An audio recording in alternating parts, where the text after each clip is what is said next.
ഓൺലൈനിൽ ഉടമ്പടി എടുത്തു. അപ്പോൾ എനിക്കറിയാം ഞാൻ ലോൺ എടുത്താണ് പഠിക്കുന്നത്. അപ്പോൾ എൻ്റെ പപ്പയ്ക്ക് ഇപ്പോൾ ഞാൻ മാത്രമേ ഉള്ളൂ. അപ്പോൾ എനിക്ക് എങ്ങനെയും കണ്ടിന്യൂ ചെയ്തേ പറ്റൂ. എനിക്കിനിയും പപ്പേനെ ഇങ്ങനെ കഷ്ടപ്പെടുത്താൻ വയ്യാന്നൊക്കെ എനിക്കറിയാം. പക്ഷെ എന്നെ കൊണ്ട് പറ്റുന്നേ ഇല്ല. ഞാൻ എപ്പോഴൊക്കെ തിരിച്ചു പോവാം കണ്ടിന്യൂ ചെയ്യാൻ തീരുമാനിക്കുമ്പോൾ എൻ്റെ മനസ്സിലോട്ട് ഭയമായിരിക്കും വരുന്നത്. അങ്ങനെ ഉടമ്പടി എടുത്ത് പിറ്റേന്ന് കോളേജിൽ ചെന്ന് ഞാൻ ഫസ്റ്റ് ഇയർ ഫുൾ പാസ്സായിരുന്നു.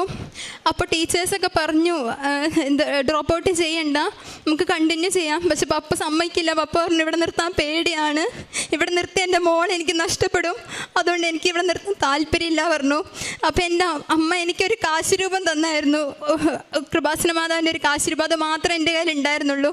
അത് ഞാൻ കയ്യിൽ മുറുകെ പിടിച്ചു. പപ്പ എന്നോട് ചോദിച്ചു പോകുമല്ലേ, ഇവിടെ നിൽക്കണ്ടല്ലോ. അപ്പം ഞാൻ രണ്ടും കൽപ്പിച്ച്, എനിക്കറിയാം എനിക്കിവിടെ സർവൈവ് ചെയ്യാൻ പറ്റില്ല എന്ന് എനിക്കറിയാം.